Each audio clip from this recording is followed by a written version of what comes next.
ಪ್ರಭು ಯೇಸುವಿನಲ್ಲಿ ಅನುಗ್ರಹಿತರಾದ ಪ್ರಿಯರೇ, ದೇವರ ವಾಕ್ಯವನ್ನು ದಾಹದಿಂದ ಆಲಿಸುವವರೇ, ನಿಮ್ಮೊಬ್ಬೊಬ್ಬರನ್ನು ಸಮರ್ಪಿಸಿ ಪ್ರಾರ್ಥಿಸುತ್ತೇನೆ. ದೇವರ ವಾಕ್ಯ ಆಲಿಸುವ, ಆ ವಾಕ್ಯವನ್ನು ಕಳಿಸಿಕೊಡುವ, ದೇವರ ವಾಕ್ಯವನ್ನು ಬರೆದು ಇಡುವ ಅನೇಕ ವ್ಯಕ್ತಿಗಳು ನಮ್ಮ ಮಧ್ಯೆ ಇದ್ದಾರೆ. ನೀವು ದೇವರು ಹತ್ತಿಸಿದ ಬೆಳಕಾಗಿದ್ದೀರಾ. ಸುತ್ತಮುತ್ತ ಇರುವ ವ್ಯಕ್ತಿಗಳ ಅಂಧಕಾರ ಹೋಗಿಸಲು ಕತ್ತಿಸಿ ಇಟ್ಟ ಬೆಳಕಾಗಿದ್ದೀರಾ. ದೇವರು ನಿಮ್ಮನ್ನು ಪ್ರೀತಿಸುತ್ತಾರೆ. ದೇವರನ್ನು ನೀವು ಪ್ರೀತಿಸುವುದರಿಂದ ನಿಮ್ಮ ಒಳಗೆ ದೇವರ ವಾಕ್ಯವನ್ನು ಆಲಿಸಲು ದಾಹ ಉಂಟಾಗುವುದು. ಪ್ರಿಯರೇ, ನಿಮಗೆ ದೇವರ ವಾಕ್ಯ ಆಲಿಸಲು ದಾಹವಿದೆಯಾ? ಹಾಗಾದರೆ ದೇವರು ನಿಮ್ಮನ್ನು ಬಹಳ ಬಹಳ ಪ್ರೀತಿಸುತ್ತಿದ್ದಾರೆ. ಆಮೇನ್. ದೇವರ ಕರುಣೆ ನಿಮ್ಮ ಮೇಲೆ ಇದೆ. ಹಲ್ಲೆಲೂಯಾ. ನಿಮ್ಮ ಒಂದೊಂದು ಅವಶ್ಯಕತೆಯಲ್ಲೂ ಪ್ರಾರ್ಥನೆಯಲ್ಲೂ ದೇವರ ಕರ ಕಾಣಲು ಸಾಧ್ಯವಾಗಲಿ. ಆಮೇನ್. ನ್ಯಾಯಸ್ಥಾಪಕರು 6ನೇ ಅಧ್ಯಾಯ 14ರಿಂದ 16ರವರೆಗೆ ವಾಕ್ಯವನ್ನು ನಮಗೆ ಆಲಿಸೋಣ. ಸರ್ವೇಶ್ವರ ಅವನನ್ನು ದಿಟ್ಟಿಸಿ ನೋಡಿ, ನಾನು ನಿನ್ನನ್ನು ಕಳಿಸುತ್ತೇನೆ, ಹೋಗು, ಈ ನಿನ್ನ ಬಲದಿಂದ ಇಸ್ರಾಯೇಲರನ್ನು ಮಿದ್ಯಾನ್ಯರಿಂದ ಬಿಡಿಸು ಎಂದು ಹೇಳಿದರು. ಆಗ ಗಿದ್ಯೋನನು, ಸ್ವಾಮಿ, ನಾನು ಇಸ್ರಾಯೇಲರನ್ನು ರಕ್ಷಿಸುವುದು ಹೇಗೆ? ಮನಸ್ಸೆ ಕುಲದಲ್ಲಿ ನನ್ನ ಮನೆ ಕನಿಷ್ಠವಾದದ್ದು ಮತ್ತು ನಾನು ನಮ್ಮ ಕುಟುಂಬದಲ್ಲಿ ಅಲ್ಪನು ಎಂದನು.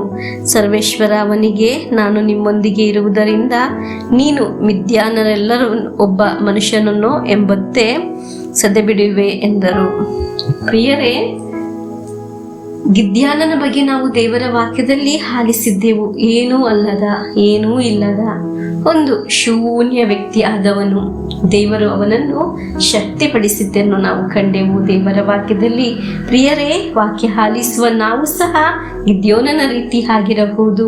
ನಮಗೆ ಯಾವುದೇ ಶಕ್ತಿ ಇರುವುದಿಲ್ಲ, ಯಾವುದೇ ಭಾಗ್ಯವಿರುವುದಿಲ್ಲ, ಯಾವುದೇ ಅದೃಷ್ಟವಿರುವುದಿಲ್ಲ, ನನ್ನಿಂದ ಏನೂ ಸಾಧ್ಯವಿಲ್ಲ ಎಂದು ಹೀಗೆ ನಾವು ಯೋಚಿಸಿ ಎಲ್ಲ ವಿಷಯದಲ್ಲೂ ಹಿಂದೆ ಹೋಗುವವರು ಆಗಿರಬಹುದು.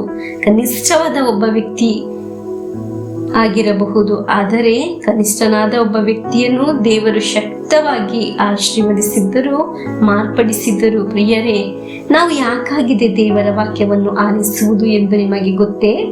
ಈಗ ನೀವು ಏನೂ ಅಲ್ಲದೆ ಆಗಿರಬಹುದು, ಹಿಂದೆ ಆಗಿರಬಹುದು, ಒಂದು ಕೆಟ್ಟ ಅವಸ್ಥೆಯಲ್ಲಾಗಿರಬಹುದು. ದೇವರು ನಿಮ್ಮನ್ನು ಒಂದು ಒಳ್ಳೆಯ ಅವಸ್ಥೆಗೆ ತರಲು, ಒಳ್ಳೆಯ ಅವಸ್ಥೆಗೆ ಬೆಳೆಸಲು ಆಗ್ರಹಿಸುತ್ತಾರೆ. ದೇವರಿಗೆ ನಮ್ಮ ಮೇಲೆ ಒಂದು ಪದ್ಧತಿ ಇದೆ. ದೇವರು ನಮ್ಮನ್ನು ರೂಪಿಸಿ ಮೇಲಕ್ಕೆ ಎಬ್ಬಿಸುತ್ತಾರೆ, ಹೊಸ ವ್ಯಕ್ತಿಯನ್ನಾಗಿ ನಮ್ಮನ್ನು ಮಾರ್ಪಡಿಸುತ್ತಾರೆ. ಮನುಷ್ಯರು ಅನೇಕರು ಕನಿಷ್ಠವಾಗಿ ನಮ್ಮನ್ನು ಕೆಳಗೆ ತಳ್ಳಿ ನೋಡುತ್ತಾರೆ, ದೂರುತ್ತಾರೆ, ದೂಕಿ ಹಾಕುತ್ತಾರೆ. ಪ್ರಿಯರೇ, ನೀವು ದೇವರ ಸನ್ನಿಧಿಯಲ್ಲಿ ಏನಾದರೂ ನೆನೆಸಿ ಬೇಸರ ಪಡುವುದಾದರೆ, ನನಗೆ ಶಕ್ತಿ ಇಲ್ಲ, ನನ್ನ ಕೈಯಲ್ಲಿ ದುಡ್ಡಿಲ್ಲ, ನನಗೊಂದು ವಿದ್ಯಾಭ್ಯಾಸ ಇಲ್ಲ, ನನಗೆ ಸರಿಯಾಗಿ ಮಾತನಾಡಲು ಸಹ ಬರುವುದಿಲ್ಲ, ಹೀಗೆ ಅನೇಕ ವಿಷಯಗಳು. ಪ್ರಿಯರೇ, ದೇವರು ನಮ್ಮ ಜೊತೆ ನಿಂತು ನಮ್ಮನ್ನು ಶಕ್ತಪಡಿಸುತ್ತಿದ್ದಾರೆ ಈ ನಿಮಿಷದಲ್ಲಿ. ಆಮೇನ್.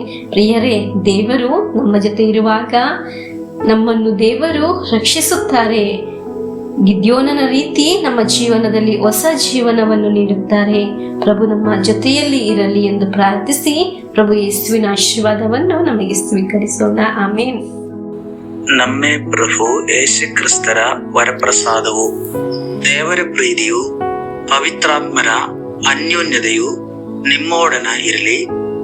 ರೋಗದಿಂದ, ಅಪಘಾತದಿಂದ, ವಂಚನೆಯಿಂದ, ನಿರಾಶೆಯಿಂದ ಸ್ವರ್ಗದ ದೇವರು ನಿಮ್ಮನ್ನು ಅದ್ಭುತವಾಗಿ ಸಂರಕ್ಷಿಸಲಿ.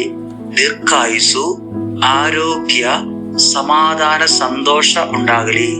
ಪಿತನ, ಸುತನ, ಪವಿತ್ರಾತ್ಮರ ನಾಮದಲ್ಲಿ ಆಮೆನ್.